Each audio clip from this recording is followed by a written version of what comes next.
introduction. I am Tomas Arce. I have been in the industry for some time.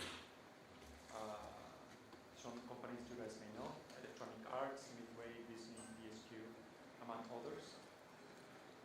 Many roles, it's a long life.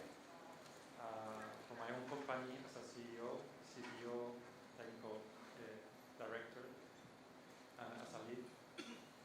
My current position is as a DigiPen lecturer here in Singapore. It's quite interesting. And that's my young hero. We always have to have a hero from the young generation. Okay, so kind of the problem about and why I want to have this talk is about game physics. But in games, we kind of abuse game physics quite a lot, right? Especially in the old days. Now with physics engines and stuff like that, it's very important that we do things right. Because if we do things right, there is a lot of benefits that we can get for free. Not only that, but if we do things right, it creates a common language across all the disciplines, right? Whether it's art, whether it's technical, whether it's design, right? And it just works if you do it right. So all those are the reasons that we should do it. Of course, I mean, it's going to be Newtonian physics, so we have to thank this guy for doing a good job. Crazy guy, by the way. So, okay, so this is probably the most important slide in the whole presentation, and is really learning these three formulas. Is force is equal to mass times acceleration. The new velocity is equal to the old velocity plus accelerations at delta time. New position, the new object position, is equal to the old position plus new velocity times delta time. Right? If you can grab these three equations, you pretty much know everything you need. We can pick out these three equations, and of course we can solve for acceleration. So acceleration is equal to force divided by mass, and we can replace the green acceleration there to get the final two formulas, right? The final two formulas is new velocity is equal to the old velocity plus force divided by mass times time, delta time. And position is equal to the old position plus velocity times delta time. Right? This is really the two formulas that we need to know. But in the best form to remember them is these three formulas. So let's little by little try to go deeper and see what they mean. So the inputs to these formulas, the outputs are clear, right? So B1 and B1. Everything else is part of the inputs to these formulas. So force, mass, time, initial velocity, initial position, right? T is created by the engine, right? Delta time. Mass is usually created by the designer, right? I have an object, I want to create some mass. It's important to be realistic about the masses of everything. And force, this is the real input. That's the part that we really want to master. If we can master this guy, I think we can control the physics in our game perfectly. And velocity is initial velocity and initial position. That's usually given by the previous frame. So there is not much to do with those. Again, the outputs is the final position and the final velocity. If we try to change these things directly, we're going to get something called magic. And when you do magic, you will get magic in return, right? And magic leads to inconsistencies in the world and bugs. Right? We want the universe that we are creating to be self-consistent. And definitely we don't want bugs. Okay, so let's start with the basics. What is gravity? An acceleration or a force? The answer usually is given by the units, right? So Earth is 19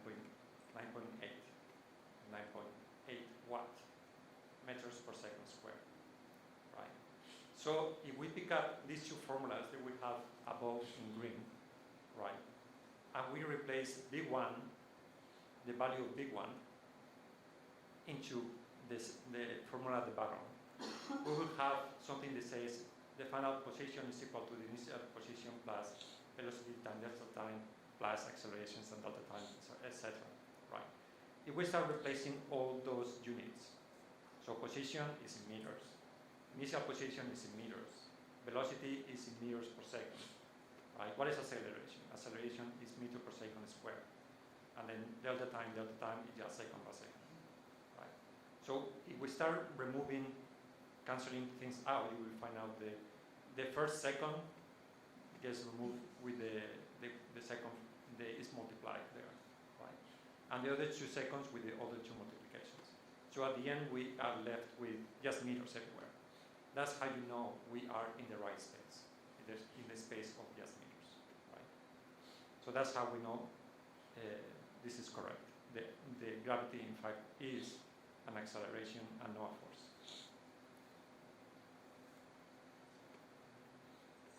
Okay, so what is the steps to get this engine working, right? Oh, by the way, all the art is done by the students in DigiPen. The input for assistance are, again, just forces. If we can master the forces, we are good. So the engine, after step 1, is just going to provide the force for gravity. So we need to convert the gravity into a force, because we know this formula, F is equal to m times A, right? We're going to get a force out of that. And so the engine is just going to sum all the forces at that point. The forces provided by the user plus the force provided by the gravity. And now we can use the formulas that we have. And so one thing to note here, which is quite important, is that we're going to use the fixed delta time, right? In Unity, you have 2 kind of delta times. You have delta time, you have fixed delta time. The difference is anything under update gets updated 1 per frame. Anything under fixed update can get updated multiple times per frame, right? Usually, most engines, the fixed delta time tend to be 1/60th of a second, right? So it will run just 1 time per frame. If you run your frame, you'll gain 60 frames per second. So this is the minimum viable example that you can have about forces, right? Some basic script. You can see we just get the rigid body, right? And in the fixed delta time, anything that has to do with physics is always in the fixed update, right? So in the fixed update, we add the force there, right? So if we go to Unity,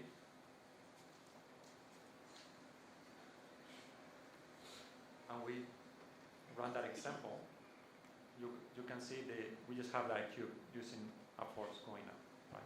Gravity is trying to push it down, but we're just adding a force, and it keeps going. That's the very basic example.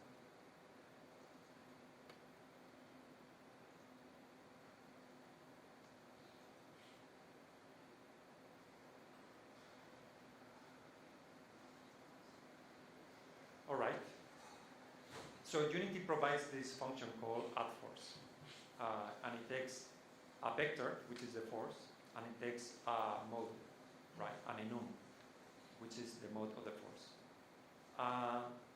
Let's talk about the vector. The vector, for most part, it has two different aspects to it. First is the direction of the vector, which is where the force is going to be applied in the object. The forces are always applied at the center of mass, at least with this particular function. Force mode, Unity provides different force modes, but let's talk about them. So this is the different force modes that Unity provides. So the default force mode, you just say add force, basically looks exactly like our equation, right?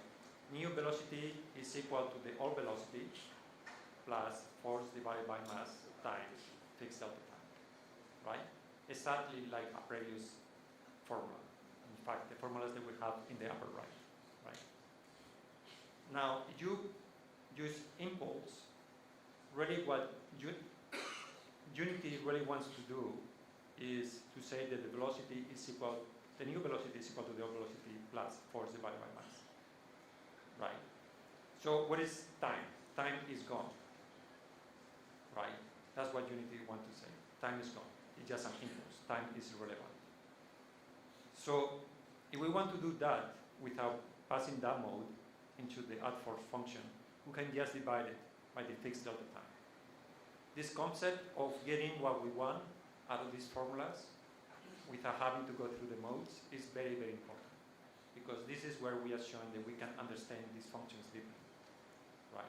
And these manipulations is going to be very important when we want to add complex behavior to our physics. So, anyways, I'm showing you how you don't need to use the different modes. You can just pre-compute that part inside the before calling the function. So velocity change basically it just wants to add the force directly. You can see that we can get exactly the same thing that Unity wants. We pick up our force and pre-multiply it with the mass and divide it by fixed delta time, right? Because the time will cancel the time and mass will cancel the other mass in the upper above equation. And acceleration is basically the same situation. We can pre-multiply with the mass to get exactly what Unity is going to do. So in fact, even though Unity is providing these modes, we can accomplish 100% what Unity is doing by just pre-multiplying ourselves, right? I encourage you guys to do this because it makes it very clear to whoever is looking at your game exactly what's happening, right? If you are completely master and everybody in the team is completely master and all that stuff, you want to use whatever Unity, these modes in Unity, that's great. But otherwise, I encourage you to stay away from it. It hides information. Information that is quite important, actually. Whoever is the users who have these two equations in mind at all times, because this is how you are showing that you really understand really what's happening. And things are going to get more complex. This is just step one.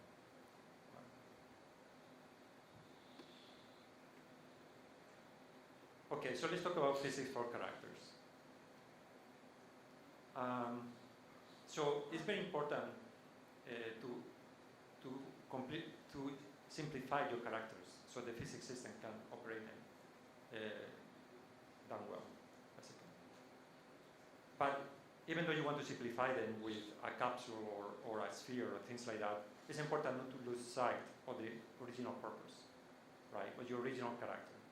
So is it working correctly or not? Type of things. And more importantly, you want to be consistent in your universe, right?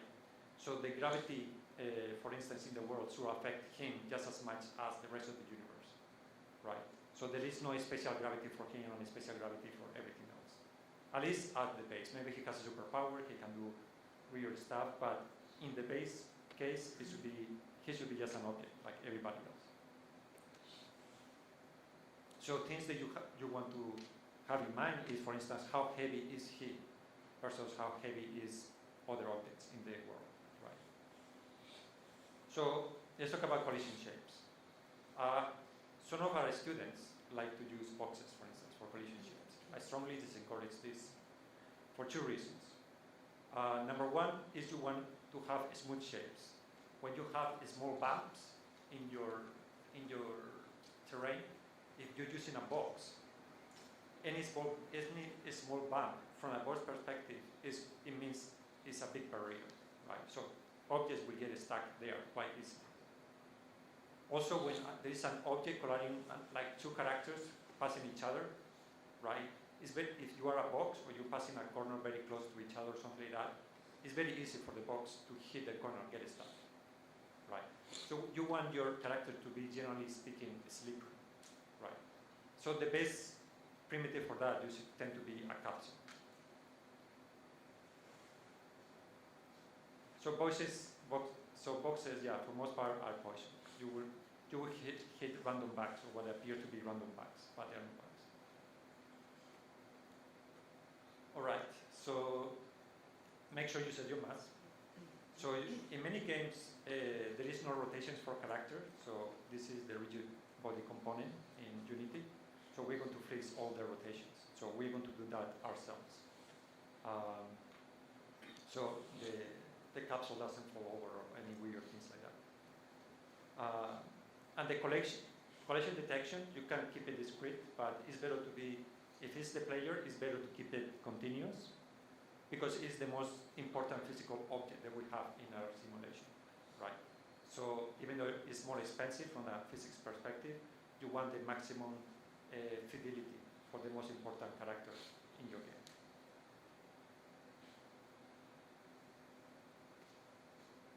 So let's see our first character.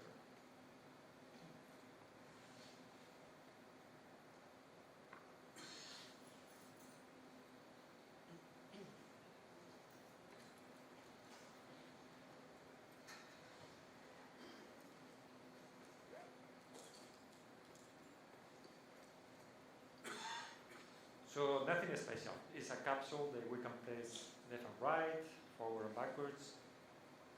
See, it moves. Everything with forces. See, let's see how it looks like in code. So code-wise, we have the start. We just get the rigid component. We have done this a million times. Update. Again, update. We want to handle everything except for the physics, right? In this case, we're just reading the input. The fix update is where we want to deal with all our physics. In this case, we just want to add force to the rigid body. The input is basically we're going to read the horizontal or vertical axes. Based on the orientation of our object, we are going to multiply wherever the input says, and this is going to give us a general direction where we want to push our character. This is another thing that you may want to make sure you have there, and is make sure the input magnitude is never greater than 1. If not, you're going to have, if you press forwards and right, you may get a 45 degree, which is seeds 1. At that point, you may have some hackers doing like 45 degree, going faster than you expect and things like that. So make sure that that vector is always normalized. It never exceeds 1. So that's what that line is doing. So this is just collecting the input so far. Physics is quite easy. We want to make sure that our current velocity, as you can see, we can read the velocity, no problem there. But we want to make sure that the velocity never exceeds our maximum velocity. If it exceeds, let's not add any more force, right? Let's just say 0. Otherwise, we want to add force. So we have some forward force, whatever we decide to be, and then the direction of whatever the input told us, right? And that's it. So we're just going to add some force in the direction that we want to move the character. We do that, then again, we get this kind.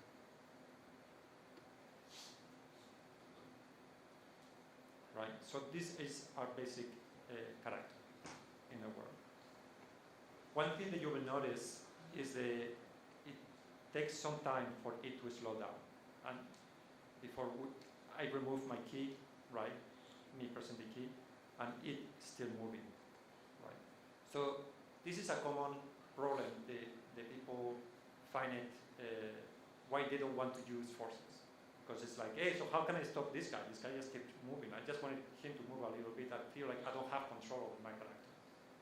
So why would I use this force stuff? just is getting in the way. But again, that's because they haven't mastered these three equations. Just look at, they know about it, but they haven't mastered that. And that's really what we want to do here.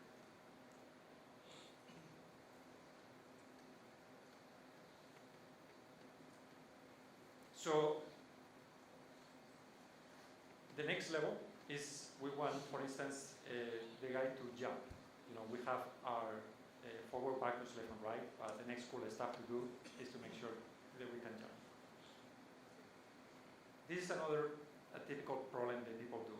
It's like, okay, so to jump, yeah, okay, I'm going to add a velocity force to just push the character up, like we did originally with our box. But then when it goes down, it just moves very slow. You know, Unity doesn't have the right gravity in our character. So what I'm going to do is add another force to push this guy down. And again, you are doing weird stuff, right?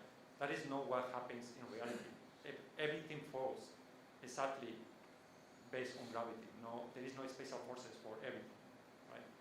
So the place to do this correctly is in the project settings, right? There is where we want to specify what planet are we. In games, if you have done games, is to make it look like Earth, the numbers that you need to punch there are not units from Earth, right?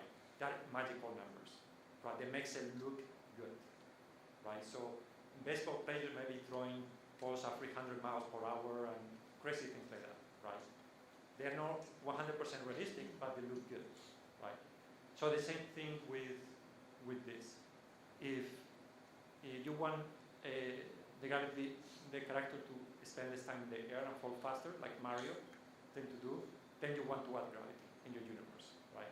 And then every object in your game will feel like it's obeying that gravity, right?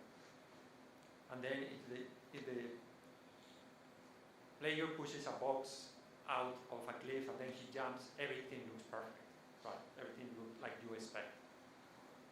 And expectations is a language, right? It's the language how the universe of the game and the player communicates. So, okay, so we have decided that a capsule is definitely Arce. So I think the next typical mistake that people tend to do is, okay, I need to determine the ground. So I'm going to recast that and determine where the ground is. If you were a single point, then fantastic, that's exactly what you would do. But you're not a point, you're a capsule. So you should not recast down. You should sphere cast down, right? Because you need to check for a polygon, not just a single point. So the sphere that we want to recast down is a sphere that is completely inside our capsule, right? So as you can see, it fits very, very nicely inside. So we want to go from there to just a little bit outside that capsule. So move it, project it down a little bit. So that is from, the 2 is a little bit more down, right? So the sphere size and position, it can be tweakable, but for most part you can derive it from the capsule size, etc. So there is no much user input there. So let's see how that could look like in code.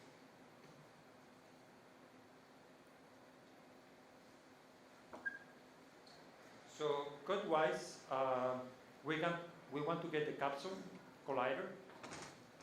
Make sure there's no null. We want to pick over here. Basically, what we're doing is determine the position of the capsule. So we want to add a little bit of error tolerance. We don't want the capsule to be exactly matching with the cylinder. If not, the imprecision may create some bugs in the game. So that is why we have this floor test spherical tolerance. Right, so we remove the radius a little bit, so it's a little bit smaller. And then the offset is just the capsule center plus going down, because we don't want in the center of the capsule, we want it to go down a particular distance, right? So the distance is the radius of the capsule Anyways, is this formula. I don't want to go too deep inside. Just the concepts, they are important. The update is still the same. Get input, fix update. Now we're getting a bit more complex. Here we want to check the ground first, right? Based on the ground state, then we want to do different stuff. So let's check this ground state. Okay, so this is the ground state. This is the distance that we want to move our sphere down, right? And this is the sphere cast, right? So we want to put it from the sphere position all the way to the final position, right? And there we are going to check if we hit the ground, then we can say we are on the ground. We didn't check the ground, then we're going to say the ground state is equal to the air, right? So either our sphere casting down is going to hit the ground, or it's going to hit nothing, and then we're going to assume that we are in the air. So given that, we're back in fixed update. Then if we are in the ground, then we can run and we can jump. If we are in the air, then we can say we can run. This usually is referred to as ground control, right? And is referred to as air control. So air control is like you can move a little bit in the air, usually for adding precision for the player. It helps the player to be more accurate whenever they're doing things. Okay, so the run basically looks exactly the same. We haven't really changed that. And jump is just going to be like what we did originally, a force going up. Right? That's all. Then in the fixed update, once again, is what we did before, exactly what we did before, the running, plus the jumping. As you can see, we are adding all the forces that we care about, right? In the jumping, if we are in the air, we just want air control. So it's just the moving horizontal, right?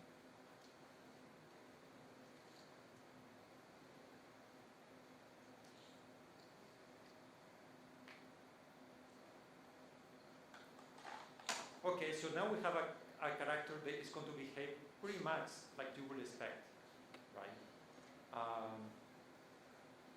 You can push boxes, it's going to jump, it's going to do all that stuff.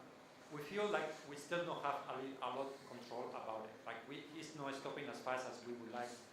We don't still have control over it 100%. And here we're going to introduce another concept, is the mechanical character design. Basically, we say that the force is the only thing that matters, right? We are not allowed to touch velocity or positions, right? So we need to know how we want to stop this guy. Now, muscles here is going to start being part of it, right? How strong am I whenever I add extra force for me to lift off the ground, right? Not just to hold myself on the ground, but jump above the ground, right? How quickly can I stop? If I am going very fast, how much force can I create for me to stop, right? All these details defines your character, right?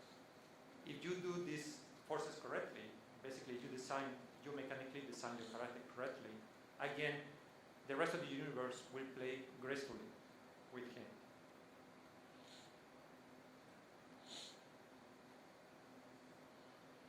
So let's talk about stopping the character, since it's the most basic of all. So stopping the character is very important for control, right? For it to feel very good, right? And smooth, and like the player can have a lot of control, responsible. So really what we want to do is in the above formula, basically we want to get, if we want to stop this guy cold, right, we want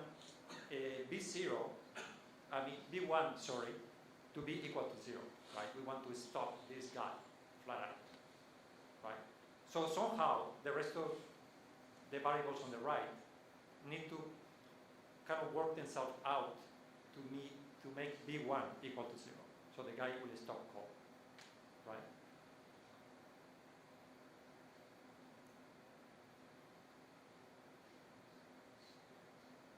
Since the only thing that we can touch is force, so how we need to make that happen?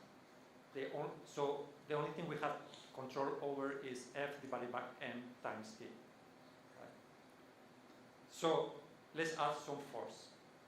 So the force is equal to the original velocity, right, V0, times mass divided by delta time. That yellow fixed delta time is going to kill that time above in the up formula, right?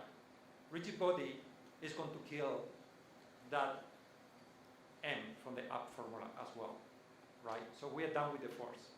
And then the force is just going to be negative original position, original velocity, right? If we do that, this should nuke 100% of the velocity for our character. So this is exactly what we needed, right? This formula right here will kill everything, and we will get exactly what we need. Now, this will work very well in the case of us controlling the character. But sometimes the universe could be controlling the character. Like, for instance, a car hits our character, right? This is not us controlling the character. It's another piece of the universe controlling the character. Now we want, and this is where magic, if you have done it the wrong way, this is where magic will manifest in the wrong ways, right? But luckily, we are doing everything correct. The only thing we need to make sure is this force that we are adding, right, in the add force, doesn't exceed the strength of our character. If a character could not sum that force, right, he's not strong enough, then he should definitely not apply that amount of force, right? If we can follow that, then our character again will behave exactly how you would expect a character to behave in that universe.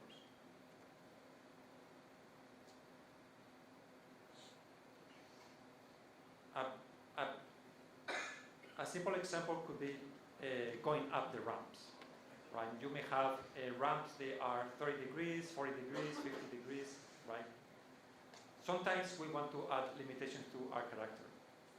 So by detecting the floor normal, right, we can limit the kind of slopes that our character can go up, right? So if it sits a certain amount of slope, we can say, okay, forget it. You don't need to apply any force at those darker slopes.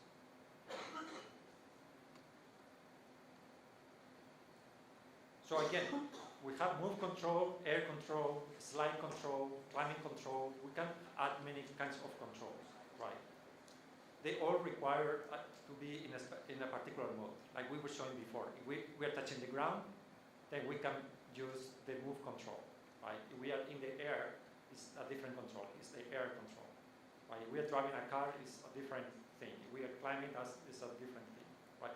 So the input system needs to be aware of this, right? Because new controls may add or remove certain keys. So let's take another example.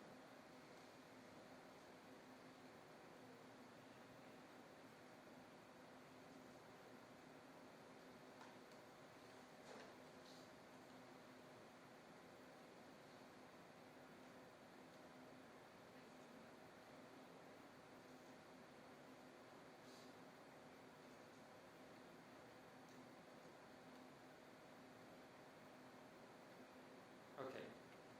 So here you can see the character is stopping faster, right? I chose to stop at this particular velocity, right, for that given force. Right now, the force that he can stop by himself is based on how much he can move.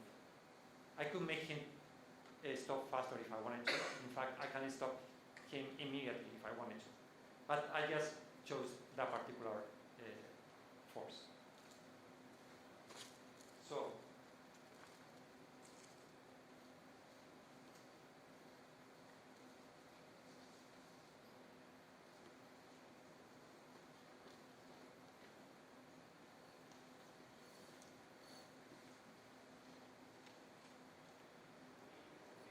So let's look at the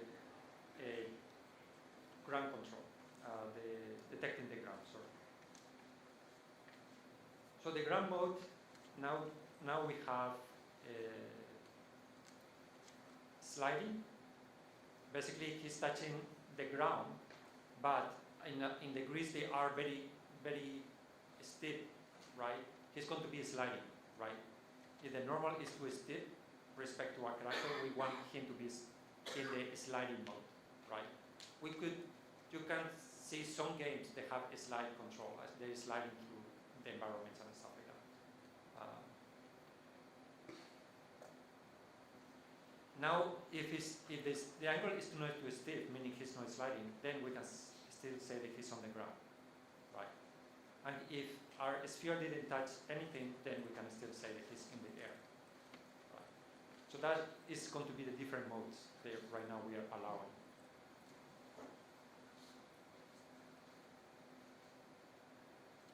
Run is getting a bit more intense now.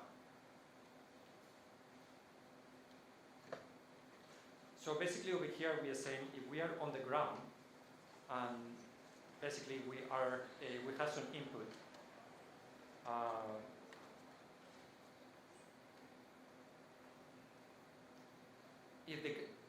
If there is no input, we want to stop the guy. So if we stop pressing the key, we want the guy to stop. This is what this if statement is saying. And the rest is just basically running through the formulas for us to add that force, right? So this is the formula that I was talking about before. So this is the friction force. This is a friction coefficient.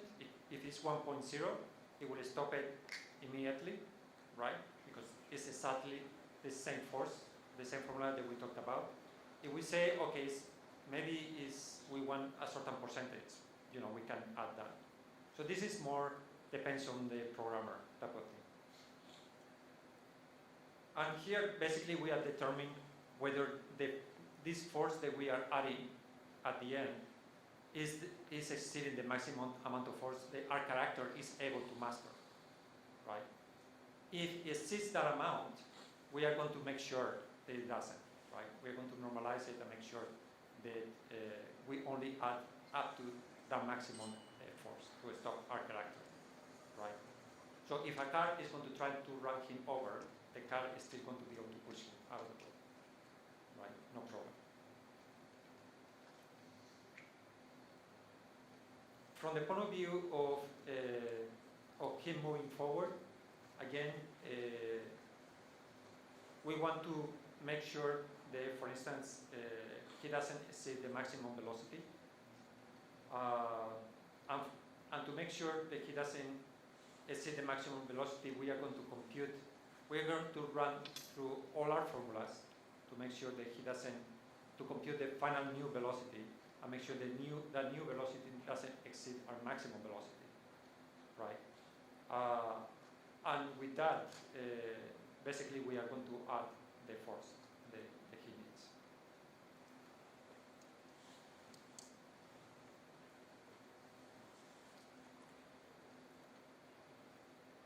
Anyways, yeah, I don't want to go through too much detail on the code because we can spend too much time. We're running out of time. So James are, once you have your basic character going, it's something that is super important to have in your games, right? This is how you're testing your characters and to make sure that everything is working as you would expect, right? So having a basic locomotion gym is very important. So let me show you how a typical locomotion gym, a basic locomotion gym looks like.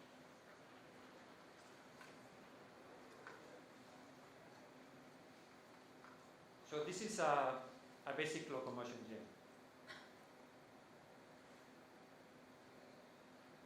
So we can see some ramps where the guy can go in. We can see certain distance that the guy can jump. We can see obstacles, all kinds of obstacles and things like that, right? nothing very fancy.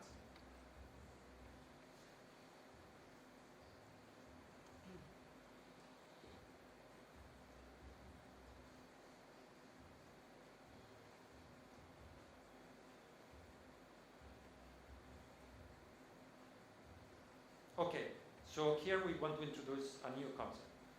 Is relative velocity.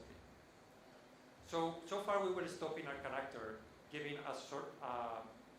giving this maximum velocity, right? But everything is relative, right? Depending on what is the maximum velocity based on. Is it based on the platform they are currently standing on, or is it based on the world? If it's in the world, that's going to be a problem, right? Because if the guy jumps into a car and the car is going to 200 miles per hour or whatever, then this guy can no longer move because his maximum velocity was based on the world. That's a problem, right? So we need to have that maximum velocity needs to be in the correct frame of reference. That hopefully is our ground, our floor. Right?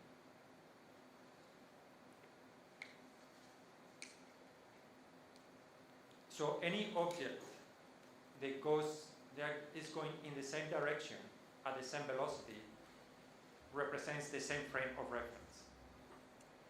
Then we are basing our stuff, right? So that's also a very important concept. It's almost like every object has a charge, and the charge is the direction and the velocity. So everything that has the same charge is compatible with everything else.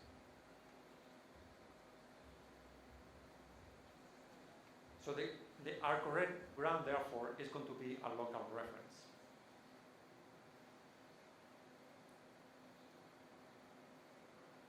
So let me show you how that will look.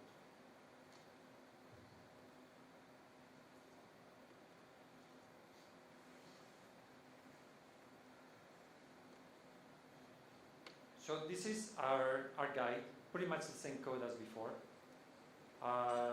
You can see let's test some ramps first, just to show you how that looks like. 20, 30, 39, he barely can go up. And over here, we say, okay, he's not going to go up, this guy. Right? Even if we didn't add that clamp in the system, it probably would not be able to go up. By adding that cosine, forces basically makes it more clear. This is different jumps of distances for a guy. This is too far over here, for instance. This is another test, for instance, how high up he can jump.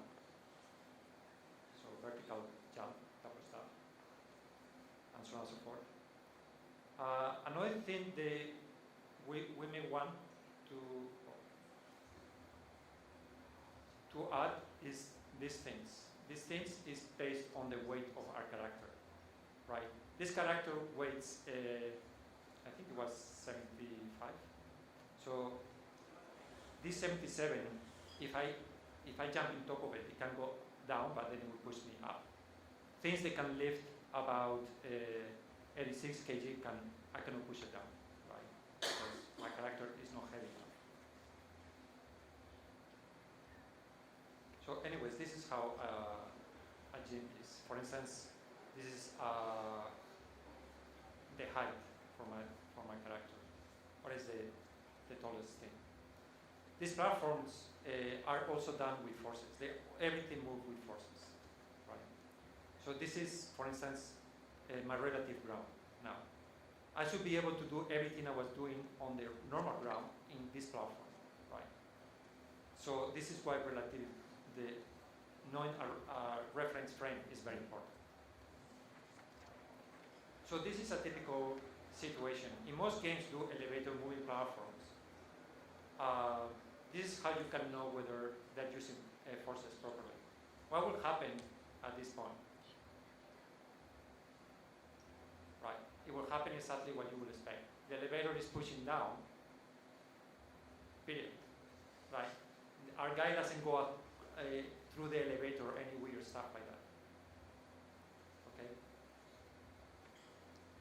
So make sure you guys pay attention to relative velocity. It turns out the adding that relative velocity is pretty easy. It's just a subtraction based on your programming graph. So I'm not going to go through the code because I'm running completely out of time. Cause and effect is another typical situation. This is something that, again, people forget all the time. And they forget almost all the time, mainly because the physics engine already does so much for you, right? So, for instance, I'm on the ground, and I want to jump, right? Usually people say, okay, so I just want to add a force up, done, right? And it's like, no, I mean, you just took off the ground. How did you manage to do that, right? You need to add more force into the ground than just your normal weight. Your normal weight just was holding you on the ground. And you need to add extra force into the ground for you to lift up, right?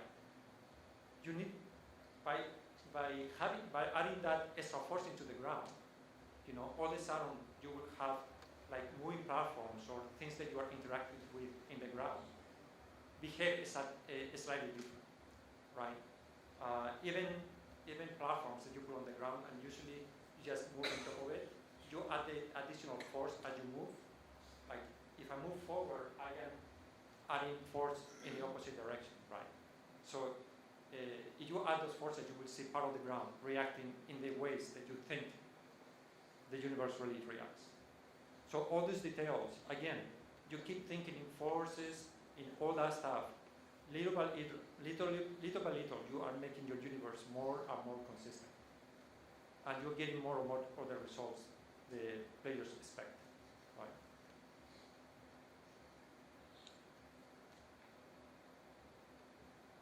And finally, because I'm completely running out of time, is wind.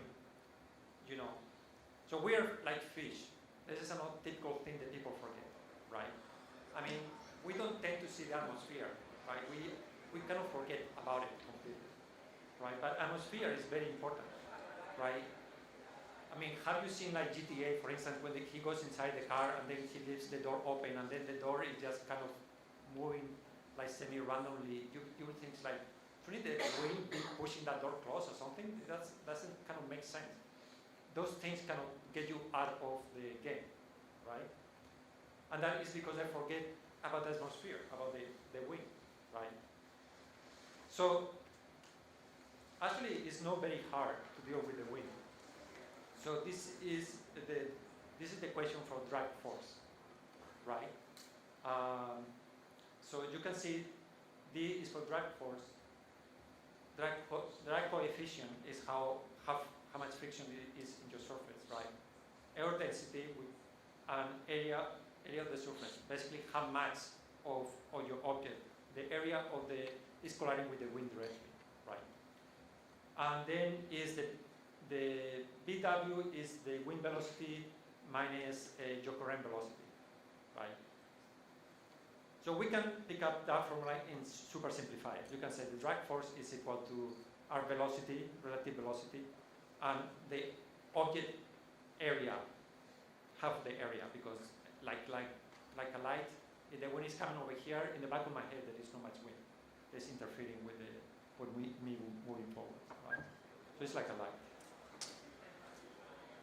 So the area of a box, that is the formula for the area of the box. And then based on that, we can compute, we can use it not as a box, but rather as a sphere. That way the actual rotation of the box doesn't matter. And we can just use that as the area, right? And again, only half of that sphere is colliding with the air. The other half of the sphere is not, right? So our final formula is pretty simple. Okay, so what wind give us? So it gives us a terminal velocity, right? Have you seen the case where you have your character and your character falls out of the world and it just keeps accelerating and accelerating and accelerating? Because there is nothing to stop him. He's falling in space, right? Where there is no atmosphere for him to reach that terminal velocity. Without wind, he will reach a terminal velocity. So objects start feeling different. That door from GTA will have closed correctly, and all those things, right? So these are the things that little by little, if you start thinking in this way of force and stuff like that, those are the details that start emerging naturally. And this is going to create a more consistent language between your game and your play. So the expectations cannot match pretty much. So I don't know for that, but anyways, that's pretty much it. Any questions?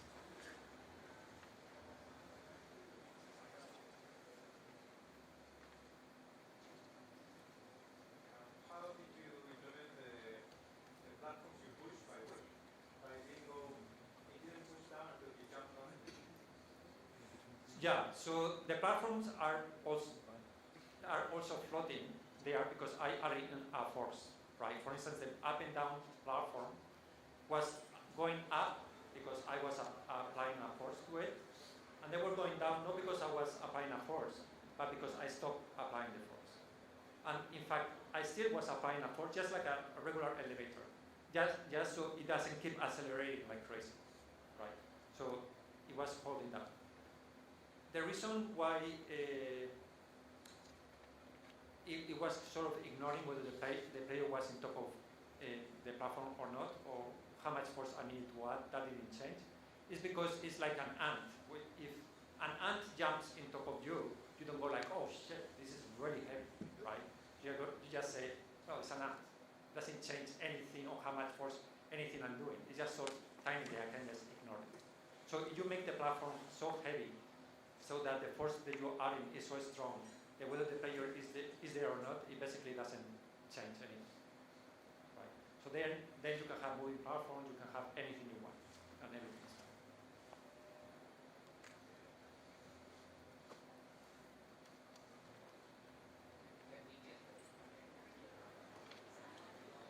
Yes, I will add a link in my Twitter account.